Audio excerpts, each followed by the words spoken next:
자, 그다음에 여러분들 교재에 보면 우리 경찰 활동할 때 지켜야 되는 또 법 원칙이 하나로 평등 원칙이 있어. 응?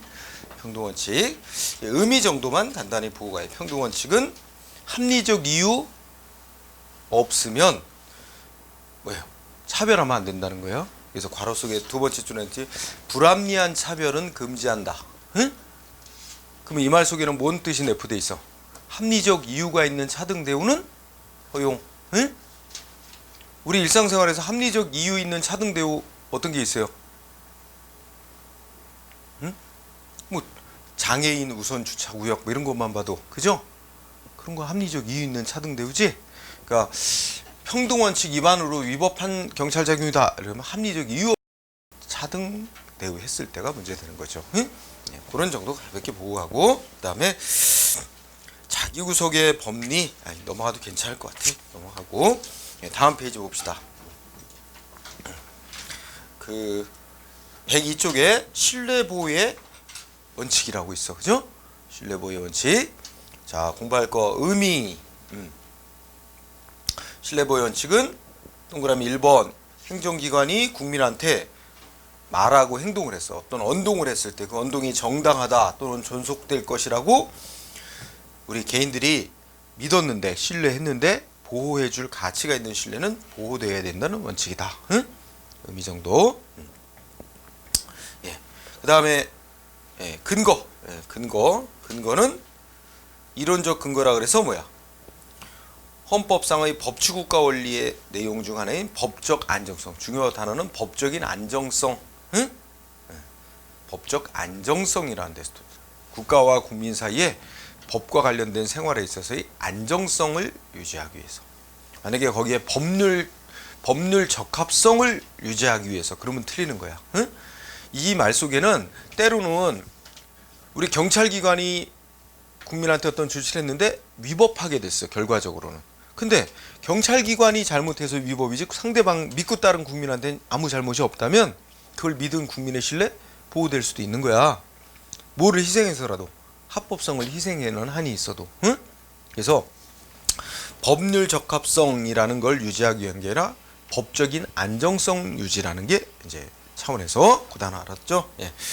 그다음에 적용 요건이라고 세 번째 라인에 있는 건 우리 대법원이 신뢰보호, 국민의 신뢰보호 원칙이 적용되기 위해서는 몇 가지 요건이 충족됐을 때 신뢰보호 유지될 수 있대. 그래서 기억번에 1번에 두 번째 줄여버렸어요. 중요 단어가 공적인 견해 표명이 있어야 된다는 거야. 응? 그러니까 국민이 믿게 만드는 조치를 먼저 행정기관이 해야 된다는 거야. 응? 예를 들면 뭐 세금을 면제해 주겠다라든지, 그죠? 또는 이미 영업 허가를 내줬다라든지, 응? 이런 것처럼 국민이 믿게 만드는 어떤 조치를 행정기관이 먼저 했어야 된다. 근데 그게 꼭 명시적인 것만이 아니라 묵시적인 것도 있을 수 있는 거야. 어떤 게 묵시적인 거가 될 수 있어요? 세금 부과할 수 있다는 걸 알면서도 오랫동안 세금을 안 했다든지 부과를 안 해왔다든지 그럼 상대방은 행정기관이 세금 부과를 안 하려 하는구나 이렇게 믿을 수 있잖아. 그죠? 또 하나는 뭐 어떤 업자가 영업하던 업자가 법을 위반한 사실이 적발됐어. 그래서 허가 취소 뭐 이런 거 해야 되는데 취소 안 시키고 그냥 내버려 뒀어. 몇 년 지났어. 그럼 상대방은 뭐야?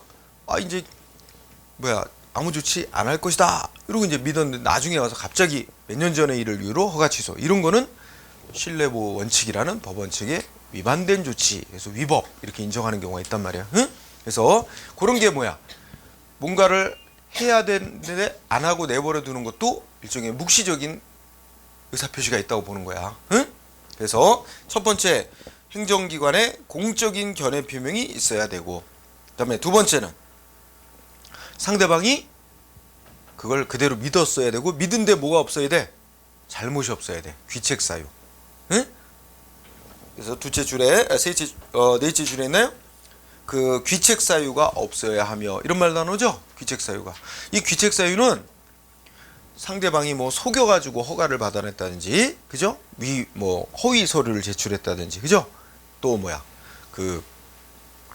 그런 것만이 아니라 행정기관이 자기한테 하는 조치가 위법이란 걸 알면서도 모른 채 했다는 이런 것도 다 귀책 사유로 들어가. 말하자면 이런 거 있잖아. 여러분들이 응시원서 내고 경찰 공무원을 합격했어. 최종. 근데 뭐야? 나중에 신청서에 허위 기재했다. 이래가지고 경찰 공무원 임용했던 조치 취소. 이렇게 되면 나는 적법하게 임용된 것으로 신뢰했다. 신뢰보호 해달라. 그래서 공무원 경찰 공무원 신분 유지시켜달라. 이 주장 통할까? 안 통해. 뭐 때문에? 허위 신청을 했기 때문에. 귀책 사유가 있어서 신뢰보호 못 받는 거야. 응? 그 다음에 귀책 사유가 없어야 되고, 그 다음에 가만히 믿고 있었다는 걸 보호해 주자는 게 아니라 믿고 행동으로 옮긴 게 있어야 된다는 거야. 그거를 세 번째 뭐라고 표현해? 우리 대부분이 개인이 행정기관이 한 견해 표명을 신뢰하고 그에 상응하는 어떤 행위를 했어야 된대. 응? 어떤 행위를 했어야 된다는 거야. 응? 가만히 믿고 있었던 걸 보호해 준다는 게 아니고 정신적인 믿음을 보여주는 게 믿고 행동으로 옮긴 게 있어야 된다. 그 다음에 네 번째, 그러면 상대방이 이렇게 잘못 없이 믿고 따랐는데 행정기관이 맨 처음에 한 공적인 견해 표명이라고 부르는 맨 처음에 한 조치와 반대되는 조치를 해버리는 거지. 그지? 예를 들면 세금 면제해 준다고 약속해 놓고는 나중에 어떻게 돼? 세금을 부과한다든지, 응? 그런 거 같은 거. 허가를 내줘 놓고는 허가를 잘못 나갔다 하면서 취소를 한다든지 이럴 때 문제가 되는 거야. 응? 즉, 네 번째, 행정기관이 맨 처음에 한 공적 견해 표명에 반대되는 처분을 함으로써 상대방의 이익이 침해되고 이런 결과가 생겼어야 된다. 이러면 이제 상대방은 그 불이익한 조치에 대해서 신뢰보호 위반이다, 원칙 위반이다 해서 위법을 주장할 수 있어. 다만 개인의 신뢰를 보호하는 게 절대적인 거는 아니다. 그러면서 뭐야? 동그라미 5번, 이게 이제 제약 조건이야. 행정기관이 맨 처음에 한 공적 견해 표명대로 그대로 해주거나 유지시키면 공익 내지는 다른 사람, 제3자의 정당한 이익을 현저히 해칠 우려가 없어야 된다는 거야. 그럼 뒤집어 얘기하면 상대방한테 해준다고 약속했던 거 이미 해준 조치 그걸 안 해주거나 다시 없애버리거나 하면 신뢰보호 위반될 수도 있잖아. 그렇지만 상대방 개인의 신뢰를 보호해야 되는 것보다 공익이나 다른 3자인 다른 국민의 이해를 더 보호해야 될 필요가 더 클 때는 신뢰보호 안 될 수도 있다, 이 말입니다. 응? 네, 그렇게 정도로 여기 요건 공부했죠. 그러면 이제 103쪽으로 와서 판례를 한번 보자. 그죠? 자, 경찰이 한 건 아니지만 1번 판례 봐. 여기서 대표적으로 1번, 2번 정도 보자. 103페이지에서 자, 택시기사가 있는데 운전면허 정지받았대요. 응? 그럼 여러분 면허 정지 뭐 3개월 면허 정지 그러면 어떻게 돼? 3개월 동안 운전하지 말라는 거죠? 의무가 뭐 됐고, 면허 정지 기간 동안에는 어때? 운전면허 효력이 없는 상태가 돼요. 그 정지 기간 동안에. 그 운전면허 정지된 상태에서 운전하면 무면허운전죄가 성립이 됩니다. 그러면 어떻게 돼? 형사처벌, 그 면허 정지 기간 동안 운전하면 면허 취소 사유예요. 또, 응? 그래서 거기 읽어봐. 택시기사가 면허 정지 기간 중 또 몰래 운전행위에다 적발. 근데 뭐 형사처벌은 됐다는 거지? 응? 그러니까 뭐 벌금 이런 건 받았을 거야. 그런데 뭐를 안 했어? 경찰이 운전면허 취소시키는 조치를 안 했어요. 응? 그러고 나서 얼마 지났어? 3년이 넘었어요. 그러면 택시기사로서는 뭐라고 믿었다는 거야?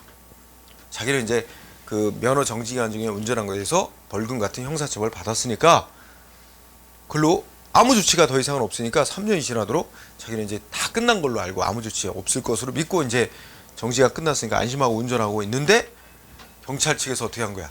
3년이나 지난 뒤에 와서 너 옛날에 면허 정지 기간에 운전했지? 면허 취소한다고 뒤늦게 한 거야.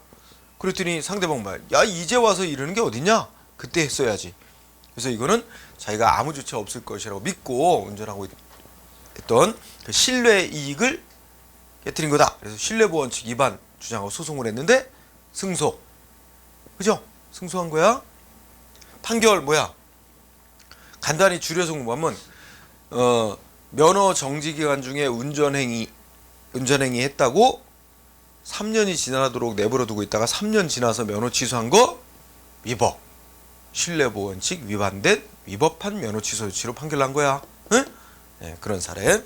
자, 그 다음에 2번은 또 어떤 판례야? 어떤 사람이 음주운전하다 걸렸는데 음주 수치가 측정치가 0.1%가 넘게 나왔어. 응? 그래서 뭐야? 그럼 면허 취소 기준이야.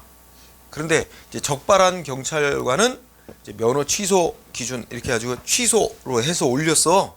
근데 경찰서에서 전산 입력 담당하는 의경이 입력 착오 뭐 이렇게 있어가지고 뭐가 나갔어? 면허 정지로 나갔어요. 서장이 면허 정지 내보냈어. 응? 그랬다가 나중에 얘 면허 취소했어야 되는 사안인데 왜 면허 정지가 나왔지? 착오를 발견하고 다시 면허 취소로 바꿨어요. 지방청장이. 그죠? 근데 상대방이 이거에 대해서 싸웠어. 자기는 면허 정지로 끝난 줄 알았다. 응? 근데 왜 뒤늦게 면허 취소로 바꾸냐? 실내보원칙 위반 내세워서 소송했는데 승소했어. 이겼어. 그죠? 그래서 2번 뭐야? 그래서 두 번째 그 결론이 뭐야? 면허 정지, 면허 취소 사유에 해당하는 위반자를 적발하고 경찰이 착오로 면허 정지 처분 먼저 나갔다가 나중에 다시 면허 취소로 바꾼 조치, 신뢰보 원칙 위반된 위법한 조치다라고 판결 났다는 거, 그죠? 그런 정도 알아둡시다. 예. 자, 그 다음에 뭐 다른 판례들은 참고로 여러분들 한번 읽어보세요. 그 다음에 104페이지 가면 무슨 원칙이라는 게 또 있죠? 부당결부금지 원칙이라는 게 있어. 응? 부당결부금지 원칙. 그래서 뜻은 뭐야? 우리 행정기관이, 경찰을 포함한 행정기관이 국민한테 행정작용할 때 행정작용하는 목적 내지 원인하고 실질적으로 아무 관계가 없는 조치를 결부시키면 안 된다는 원칙이야. 응? 네. 자, 그런 정도로 의미를 보고 바로 판례 들어가 보자. 우리 경찰 분야에서는 주로 어떤 때 문제가 되냐면 운전면허 취소와 관련돼서 문제가 돼요. 자, 여러분들이 일단 아직 자세히는 도로교통법 공부하지 않았으니까 자세히는 모르는데도 우리 운전면허 종류가 1종 면허가 있고 2종 면허 있고 이렇게 나눠지죠. 1종도 어떻게 돼? 1종 또 여러 가지 특수면허, 대형면허, 보통면허 뭐 이런 식으로 또 구분이 있어요.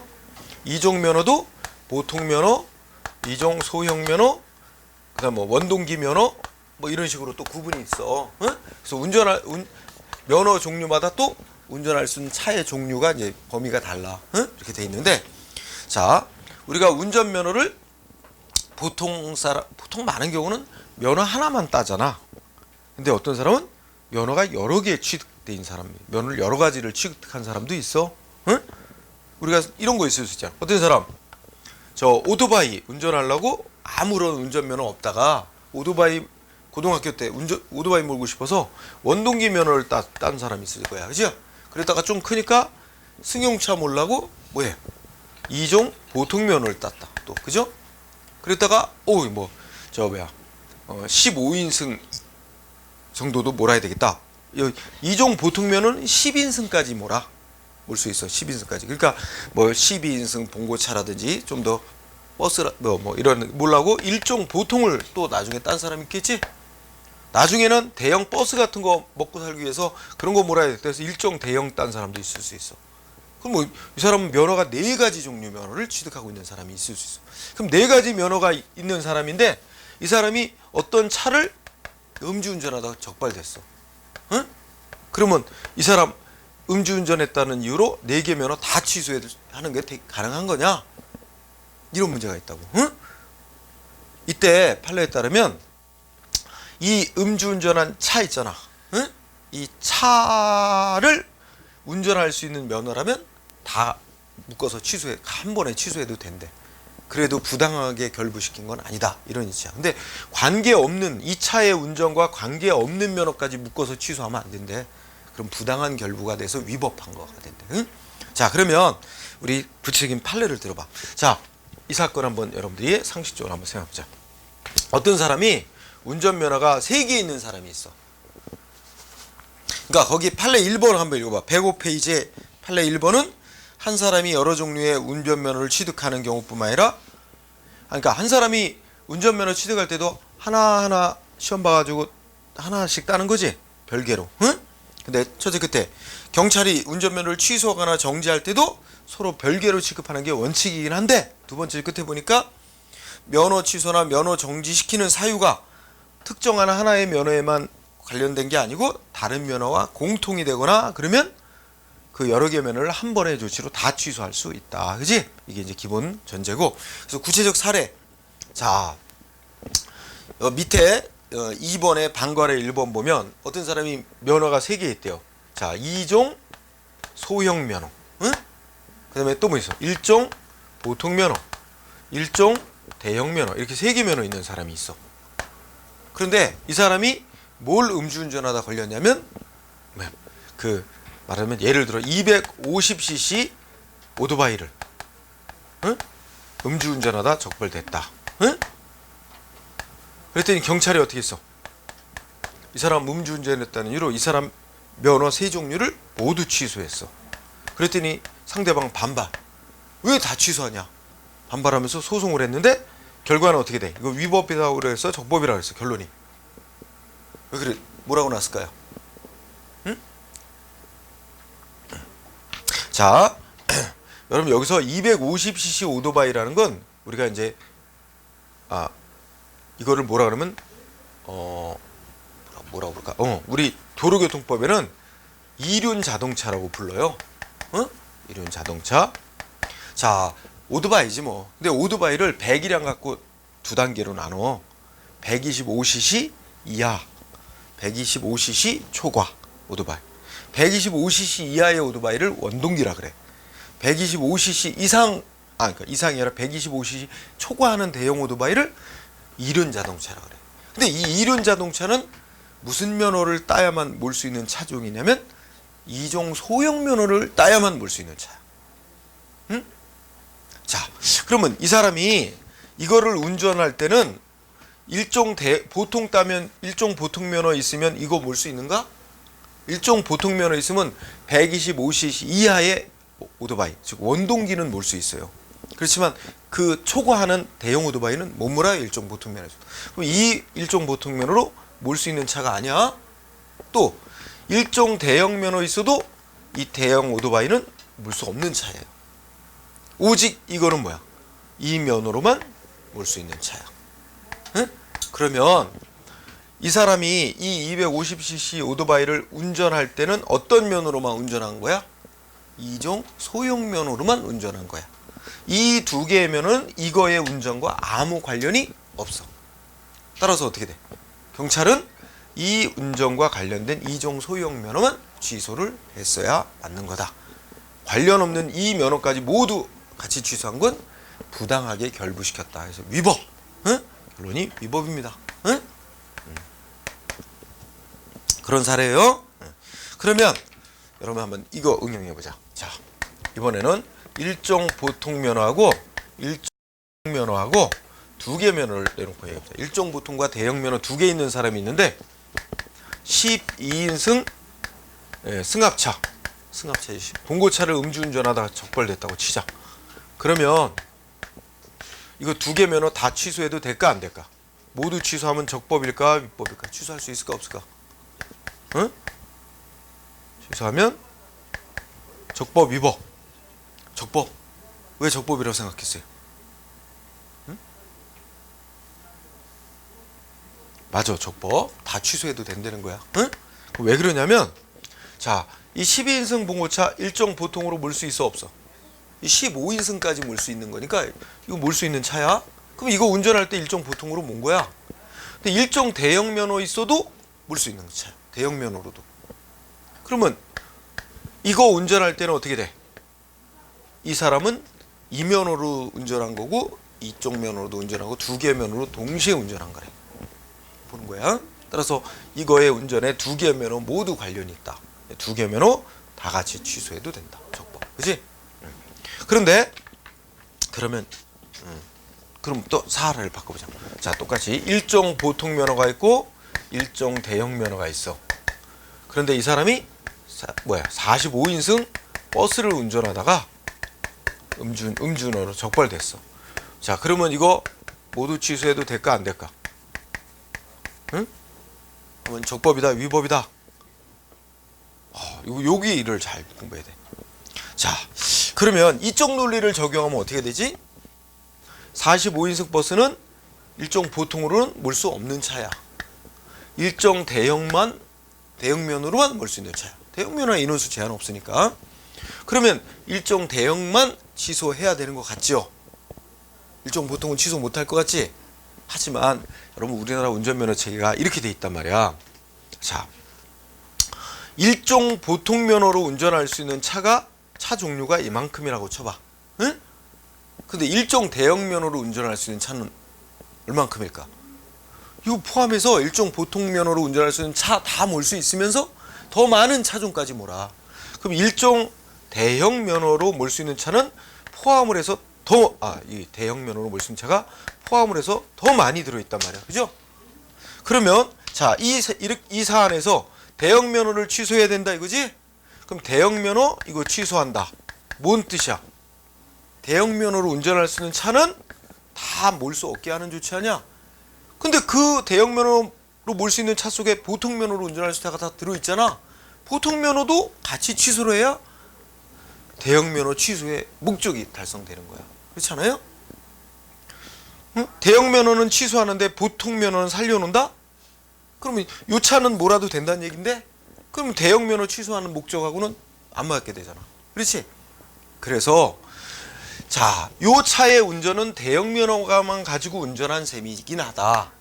대형면허를 취소해야 되는 거다. 근데 대형면허로 운전할 수 있는 차 속에는 일종 보통면허로 운전할 수 있는 차가 다 들어있기 때문에 대형면허 취소의 목적이 달성되려면 두 개를 다 취소하는 길밖에 없다. 응? 이거 적법입니다. 응? 자, 그러면 이런 논리를 적용하면 우리 운전면허 체계가 어떻게 되냐면 이렇게 돼 있어요. 지금 일종 대형으로 몰 수 있는 차가 이만큼, 그 안에 일종 보통으로 몰 수 있는 차가 만큼으로 다 포함되어 있고, 그 안에 또 뭐야? 이종 보통면허로 따면 운전할 수 있는 차가 다 들어있어. 이만큼. 그 다음에 뭐 있어? 여기에 원동기 면허 125cc의 오토바이 몰 수 있는 면허 있지? 원동기 면허가 또 들어있어요. 즉 여러분들은 경찰 시험 보는데 일종 대형 따면 가산점 있죠? 응? 그럼 여러분 일종 대형 따면 이런 면허 딸 필요 있어? 일종 대형을 바로 따기는 안 되지만 일종 보통을 따면 이종 보통 면허 딸 필요 있어요? 없잖아. 이종 보통으로 몰 수 있는 차 다 몰 수 있는 거니까 일종 보통 따면 원동기 면허 따로 딸 필요도 없는 거야. 일종 보통 타면 원동기 다 몰 수 있는 차로 포함되어 있어요. 응? 자, 그러면 이렇게 4개의 면허 체계가 있는 면허를 다 갖고 있는 사람이 있다고 가정하자. 근데 이 사람이 만약에 어떻게 될까? 이 사람이 4개 면허 모두 있는 사람이 원동기 음주운전하다 걸렸어요. 그러면 어떻게 될까? 모두 취소할 수 있을까 없을까? 원동기 면허만 취소해야 돼? 4개 면허 모두 취소할 수 있어. 어떨 것 같아요? 응? 이거 모두 취소하는 거 O야 X야? 응? 자, 이 원동기 운전하는 거 무슨 면허로 운전한 거야? 원동기 면허로 운전한 거죠? 이종 보통 면허로도 운전한 거야. 4개 면허 모두로 운전할 수 있는 거니까 동시에 4개 면허 모두로 동시에 운전 모두 취소야. 응? 동시 운전이야. 그 다음에 우리가 대형 버스, 그래 45인승 버스 음주운전, 그럼 어떻게 돼요? 이것도 모두 취소예요, 아니에요? 모두 취소야. 왜? 이거는 대형면허로만 운전할 수 있는 차이긴 한데 대형면허 취소해야지. 대형면허 취소한다는 건 대형면허 운전할 수 있는 차 다 몰 수 없게 하는 거니까 그 안에 이게 다 들어있어. 이것도 다 취소해야 된단 말이야. 그렇죠? 따라서 이 4개 면허가 안에는 어떻게 돼? 이렇게 하든 저렇게 하든 다 취소될 수밖에 없는 거야. 응? 4개 면허가. 그러면 여기서 벗어나 있는 게 뭐 있어? 처음에 아까 소개했던 거. 그치? 이종 소형 면허. 응?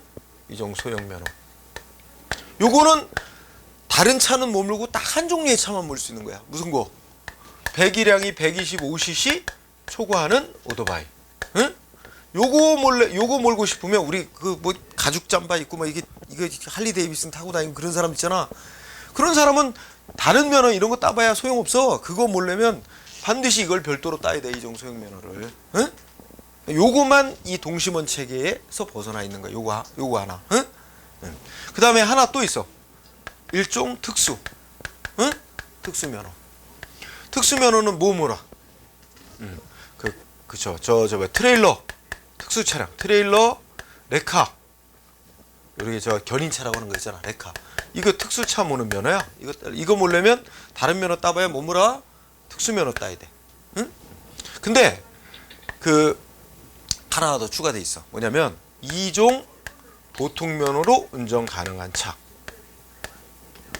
운전 가능한 차를 또 몰 수 있게 돼 있어요. 요즘. 그럼 요점 갖고 내가 설명을 해볼게요. 여기에. 자, 요 두 가지 설명하면 어떤 사람이 자, 일종 특수, 일종 보통, 일종 대형 3개 면허 땄어. 응? 이 사람 트레일러 운전했어. 그럼 어떻게 돼요? 응? 다 취소야? 아니야. 다 취소할 수 있어? 없어? 어떻게 돼요? 이 트레일러는 일종 보통으로 몰 수 없고 오직 일종 특수면으로만 몰 수 있는 차야. 이거 관련 아무것도 없어.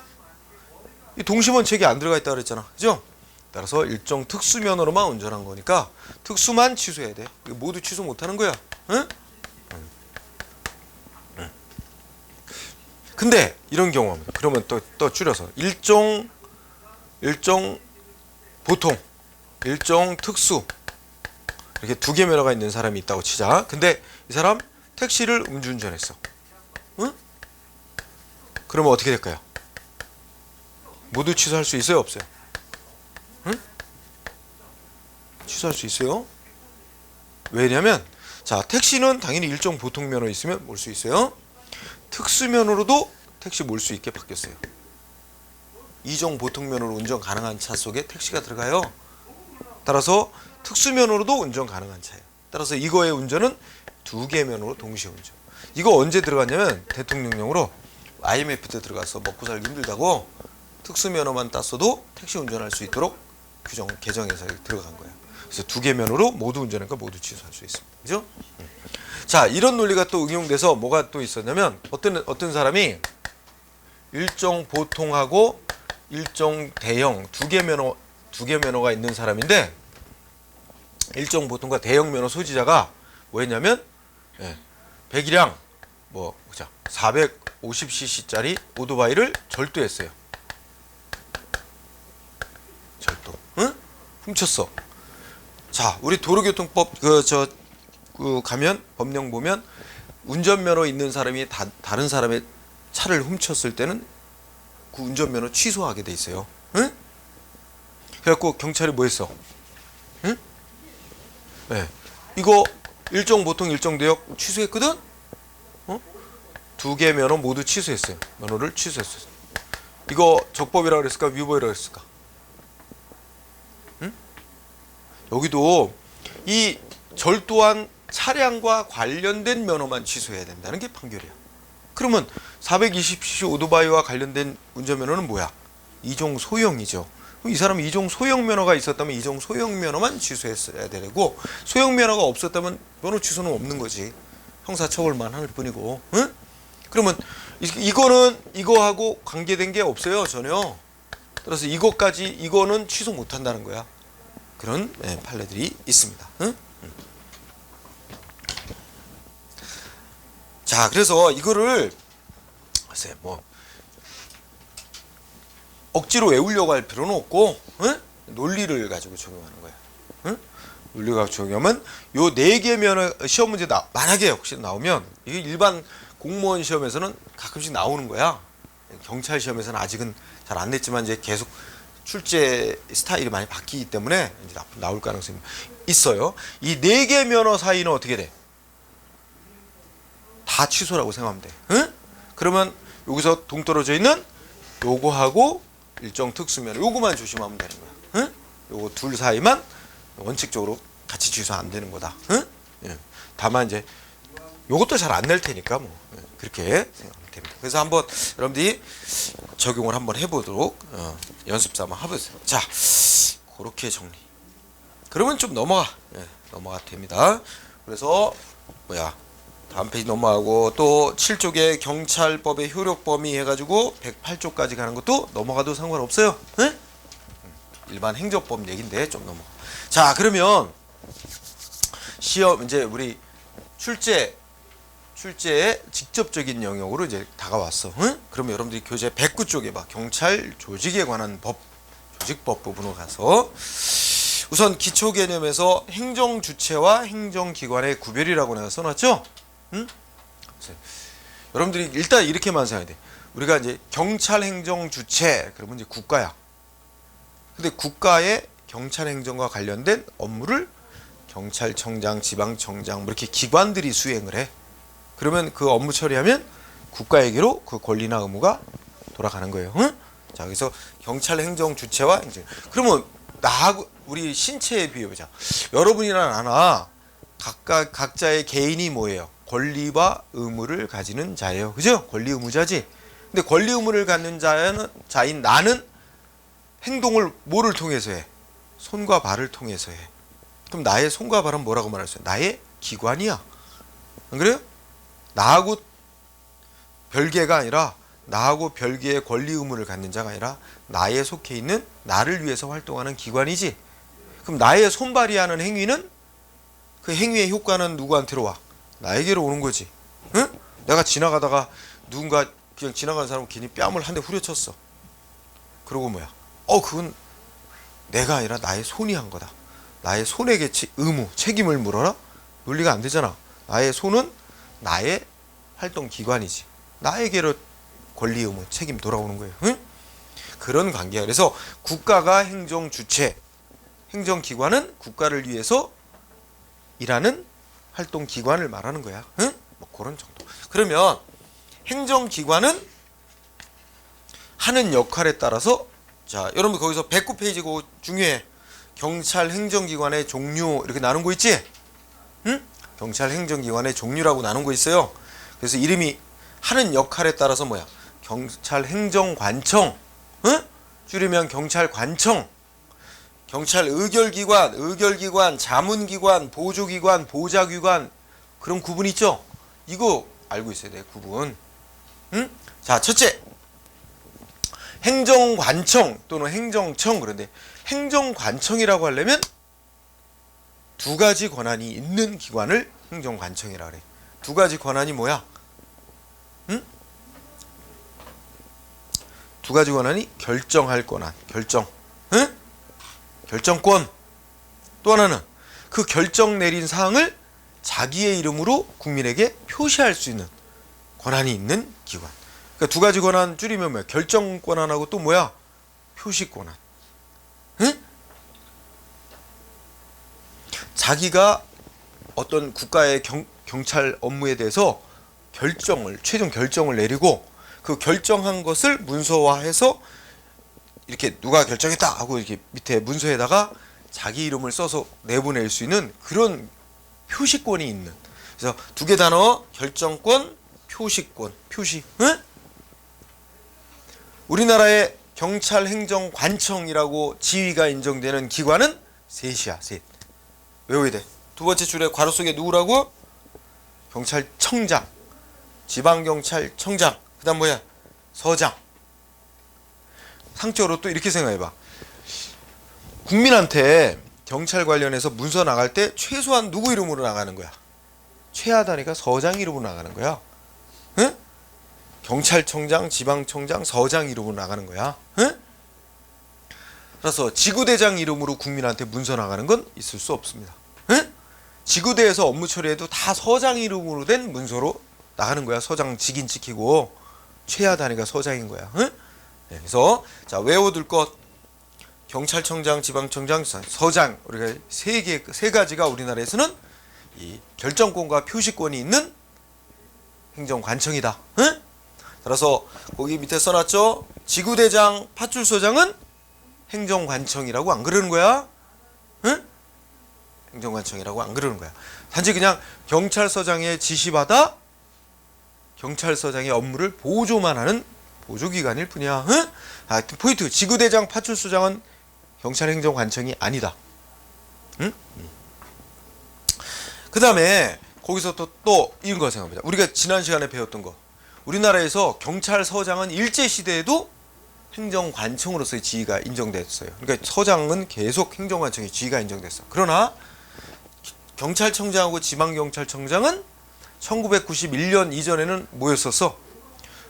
그때는 이름도 경찰청장이라고 안 부르고 이제 뭐라고 그랬어? 치장이었다가 치안본부장 이렇게 됐었지? 뭐야 이거? 내무부 장관의 지시받아 보조하는 역할만 하는 보조기관이었지 독자적인 결정 표시권이 없는 행정관청은 아니었어. 그리고 지방경찰청장 옛날 이름 뭐야? 시도경찰국장이었어. 시도경찰국장. 응? 그래갖고 시도지사 보조기관에 불과했어. 그러다가 1991년에 경찰법이 만들어지면서 이름도 경찰청장, 지방경찰청장 이렇게 되고 독자적인 결정 표시권이 있는 행정관청으로 지위가 인정되게 된 거야. 응? 그래서 현재로는 셋이다 이거야 행정관청. 자, 그 다음에 뭐 두 번째 백설법. 이게 행정관청의 지위를 갖는 기관은 이제 구성 방식에 따라서 한 사람의 장이 이제 최종 결정 표시 권한을 갖도록 하는 독임제 관청이 있고 이제 무슨 위원회가 이제 결정을 표시하는 합의제 관청이 있어. 근데 우리나라는 독임제 관청을 원칙으로 삼고 있어. 응? 뭐 거기까지. 그 다음에 두 번째 의결기관 있지. 의결기관은 경찰 업무에 관해서 뭐만 있어? 결정 권한만 있고 결정한 사항을 외부에 표시하는 권한은 없는 거야. 응? 자, 의결기관 결정권은 있다. 근데 표시권은 없는 기관이다. 그 결정 내린 사항은 법적으로 따르도록 돼 있어. 법적 구속력이 있는 거고 현재 우리나라에 있는 대표적인 경찰 의결기관이 누구야? 경찰위원회라는 기관하고 또 공무원 징계위원회 있지? 두 개는 의결기관인 거야. 응? 자, 그 다음에 자문기관. 자문기관은 결정권도 없고 표시권도 없어. 다만 뭐 해주는 거야? 저 위에 경찰행정관청이 어떤 결정을 하는 거에 대해서 자문, 즉 의견 제시해주는 역할만 하는 거야. 응? 그래서 자문기관. 현재 우리나라의 자문기관, 이 자문해준다는 거는 그 의견을 행정관청에게 결정 내릴 때 어떤 의견을 제시는 해주지만 행정관청은 제시된 의견에 법적으로 따를 의무는 없습니다. 그냥 참고하는 거지, 그지? 자, 우리나라의 대표적인 자문기관 어디야?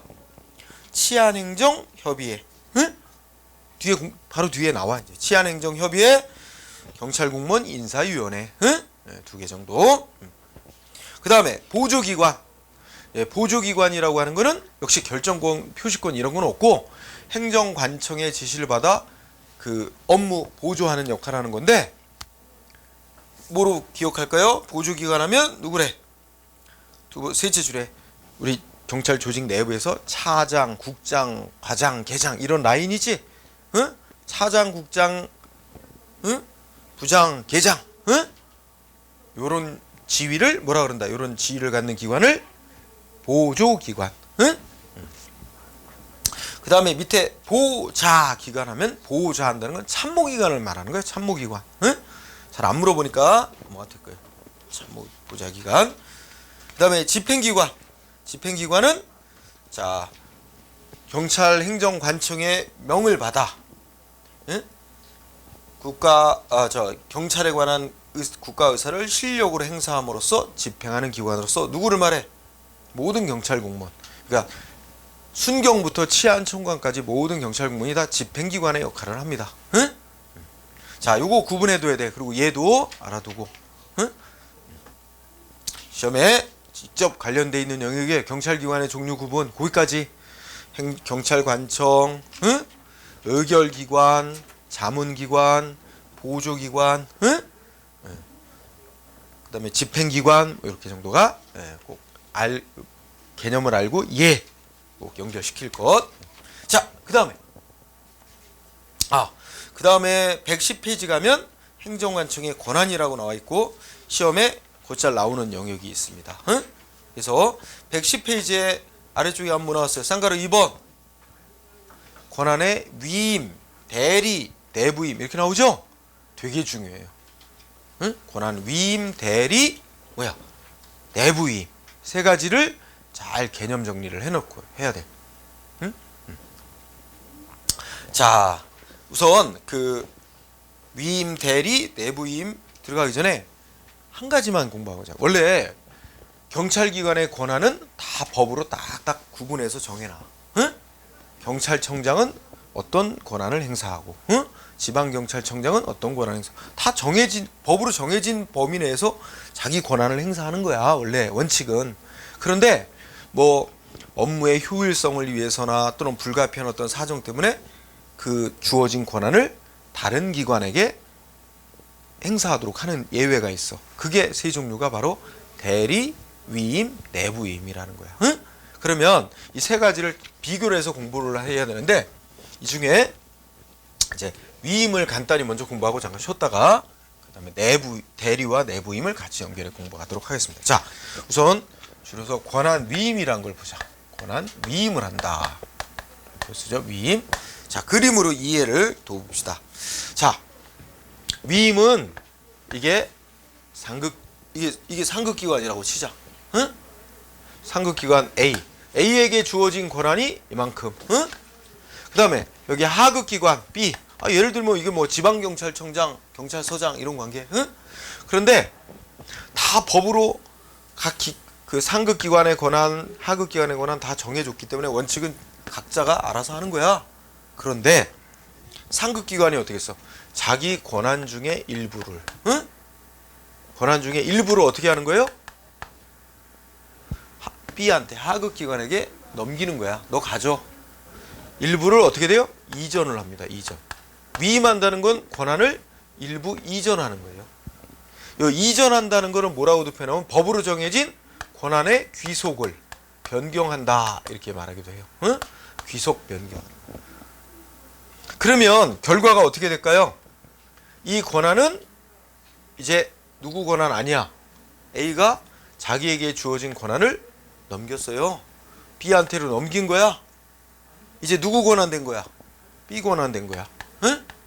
A가 넘겨버렸어. B 너 가져라. 응? 권한 넘긴 거야. 응. 자, 여기서 권한을 이렇게 법으로 정해진 권한을 이전하는 거는 행정기관 마음대로 못하는 거야. 이거는 어느 때만 할 수 있는 거야? 법에서 그렇게 어떤 사정이 생기면 그렇게 해도 된다. 응? 즉 뭐가 있을 때만 법에 근거가 있어야만 하는 거예요. 법적 근거가 있을 때만 근거 있어야 합니다. 있는 경우에만 할 수 있어요. 법적 근거가 있는 경우에만 할 수 있는 겁니다. 그 다음에 아직 골자만 얘기해보자. 그러면 권한을 이전을 받으면 이제 A는 권한 상실했고 A는 뭐만 이제 남아있냐면 이거 제대로 하나 감독하는 것만 할 수 있지 직접 못해요. 이 업무는. 그러면 이제 B 이 업무는 누가 처리하나? 누구의 권한이 됐다 그랬어요? B의 권한이 된 거야. 이때 권한을 넘겨주는 기관을 뭐라고 이름을 불러? 위임관청. 응? 권한을 넘겨받은 기관은 받을 숫자를 써서 뭐야? 수임관청. 줄여서 수임청 이렇게 불러. 응? 위임청, 수임청 이렇게 불러. 그러면 이 상급기관으로부터 위임받은 이 권한은 어떻게 돼? 수임청이 행사하는 거야. 응? 그래서 이거 문서로 이제 업무 처리 쭉 하고 여기 나갈 때 누구 이름으로 내보낼까요? 누구 권한이야? 수임청 B의 권한이죠. 그리고 자기 권한은 자기 이름으로 행사하는 거야. 그래서 수임청 이름 B 달고 어떻게 돼요? 이름 쓰고 도장 찍어 내보내는 거야. 응? 수임청 이름으로 권한 행사하는 거예요. 응? 자, 근데 이거 상대방 국민이 이거 위법이다 하고 소송하려고 한대. 이 조치 위법. 그리고 잘못됐다고 소송한대. 그러면 이거 행정소송할 때 소송의 상대방이 되는 소송의 피고는 누구로 소송을 해야 될까요? 법적 권한자를 피고로 하는 거예요. 응? 법적 권한자. 이 조치에 대한 법적 권한은 A야 B야? 권한자는 B야. B한테로 넘어온 거야. 법적으로 완전히 넘어온 거야. 따라서 소송의 피고는 누구다? 수임청입니다. 수임청을 피고로 해서 소송해야 돼. 이거 위법이라고 생각한다면 상대방 국민은 B를 대상으로 B를 피고로 해서 소송해야 된다. 이런 논리가 나오는 거예요. 응? 일단 그림으로 이해해보자. 그죠? 그림으로 빨리 이해하고 이제 교재 부분을 확인하는 건 쉬었다가 하고. 그러면 그 다음에는 이제 권한 대리. 자, 대리에 대해서 보죠. 대리도 그림으로 이해하죠. 대리하는 것 역시 똑같이 그래요. 이거 상급기관 권한 이만큼 A, 하급기관 권한 너무 크게 그렸다. 상급기관 권한 이만큼, 하급기관 권한 이만큼 B. 응? 근데 대리는 이제 두 가지로 나눠지는데 여기서 설명하고자 하는 건 이제 임의대리라는 걸 설명한다. 임의대리. 자, A가 자기 권한 중에 일부를 어떻게 돼요? 야, B 네가 좀 대신 행사해. 대리하라는 건 대신하라는 거야. 그런데 여기서 중요한 차이가 이거는 권한을 어떻게 돼요? 이전해 주는 게 아닙니다. 응? 권한을 넘겨주는 건 아니고 권한은 누가 갖고 있어 여전히? A가 갖고 있으면서 일 처리만 네가 좀 해라 이거야. 응? B한테 시키는 거죠. 자, 권한을 법으로 정해진 권한을 이전하는 건 아니기 때문에 법의 근거 있어야만 돼? 없어도 돼? 없어도 된다. 따라서 이거는 법적 근거 없어도 됩니다. 없어도 돼요. 응? 알아서 야 이거 좀 네가 대신 처리해라 할 수 있어. 이때 이 얘를 뭐라 그럴까? 대리하는 기관이라 그래. 대리기관. 응? 그러면 이 대리 행위를 하면 이거는 A가 한 것으로서 효과가 생겨요. 얘를 P자를 앞에 붙여서 P대리관청 이렇게 부릅니다. P대리관청. 응? 자, 이렇게 이제 그러면 자, B가 이거 업무를 처리하겠죠? 대리하라고 시킴을 받았으니까 이렇게 업무를 처리해. 그래서 문서로 쫙 하고 내보낼 때 어떻게 이름 붙여 나가? 누구 이름으로 내보내야 될까? 누구 이름 달고. 이 대리할 때는 B 자기의 권한 아니거든. 원래는. 따라서 뭐라고 이름 달아야 되면 이걸 반드시 붙여야 돼. 권한자를 밝혀야 돼. 즉 A의 권한이라는 걸 꼭 써야 돼. A의 권한. 그런데 대리한다. 누가? B 내가. 이러고 밝혀야 돼. 응? 이걸 밝혀야 된다고. A의 권한이라는 걸 밝혀야 돼요. 다만 자기 B가 대리했다라는 걸 응? 이렇게 밝히고 나가는 거예요. 따라서 자, P대리관청의 권한이라는 걸 밝히고 명시하고 대리기관의 이름으로 이름 달고 이렇게 내보내는 거예요. 그럼 이 조치를 받은 상대방 국민 이거 위법하다고 생각이 들어 소송하려고 그런다. 그럼 소송의 피고는 누구로 해야 돼? 아까 내가 소송 피고는 누구라 하는 거라 그랬어. 상대방 국민이 소송하려고 한다. 법적 권한자를 피고로 하는 거라 그랬어. 여기서 법적 권한은 누구한테 있는 거야? 여전히 A가 갖고 있는 거야. 다만 사실상 시키는 것뿐이지. 응? B한테. 소송의 피고는 A입니다. A. 그렇죠? 즉 다른 말로 하면 P대리관청이 되는 거예요. 정 A가 소송의 피고가 되는 겁니다. 응? 자, 그러면 요거하고 또 구별해야 될 개념으로 뭐가 있어? 권한을 어떻게 한다 그래? 내부임한다 그러죠? 내부임. 응? 내부임. 자, 이 내부임이라는 거 뭐냐? 여기 위임자가 붙었지만 맨 왼쪽에 있는 위임하고는 완전히 다른 거야. 자, 요거는 그림으로 표현하면 이거 상급기관 A, 하급기관 B. 그런데 상급기관이 자기 권한 중에 일부를 어떻게 해? 네가 좀 권한 행사를 해라. 이것 좀 처리해라. 시켜요. 내 권한을 이전하는 게 아니야. 응? 이전하는 게 아니니까 역시 논리적으로 뭐야? 법에 근거 있어야만 돼? 없어도 돼? 없어도 가능하다. 즉 근거 없어도 가능합니다. 없어도 가능합니다. 여기 하나 알아도. 그러면 이것도 편의상 얘를 뭐라고 부르냐면 얘를 수임청이라 그래. 수임기관. 응? 수임기관. 수임기관. 얘는 위임기관. 응? 편의상 딱히 다를 부르는 말이 없어서 그렇게 말합니다. 그러면 자, B가 이거를 대신 처리하라고 권한을 받았으니까 B가 처리하겠죠? 자, 그러면 내보낼 때 어떻게 내보낼까요? 자, 여기까지만 놓고 보면 여러분 뭐와 똑같아? 대리하고 똑같죠? 네, 여기서 차이가 나. 대리는 A가 B한테 야, 요거 좀 대신 처리해 하고 시키되 떳떳하게 대신 처리한다는 걸 밝히고 하라는 거야. 응? 대리한다는 걸 밝히고 해라. 응? 그래서 여기다가 뭐야? A의 권한인데 B가 대리한다는 걸 이렇게 밝히고 하는 거야. 근데 이거는 조직 내부에서 지네끼리만 아는 거야. 응? 우리끼리만 네가 대신한다는 걸 알도록 하자. 외부로 나갈 때는 어떻게 해? 대신 처리한다는 걸 모르게 해라. 응?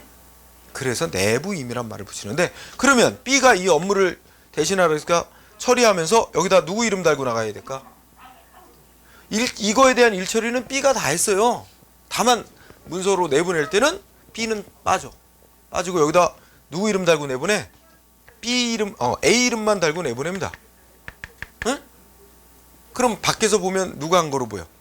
A가 자기의 권한 직접 행사한 것처럼 그렇게 비춰지게 하는 거야. 조직 내부에서만 지네끼리만 알고 하는 거, 그지? 요게 내부 임의야. 자, 이 조치를 받은 국민 소송하려고 그래. 이거 위법이다. 그럼 소송하려고 그러면 피고 누구야? 소송의 피고는 누가 된다? 응? 법적 권한자 누구야? A잖아. A, 즉 위임기관이 피고가 되는 겁니다. 응? A가 피고가 되는 거죠. 응? 네.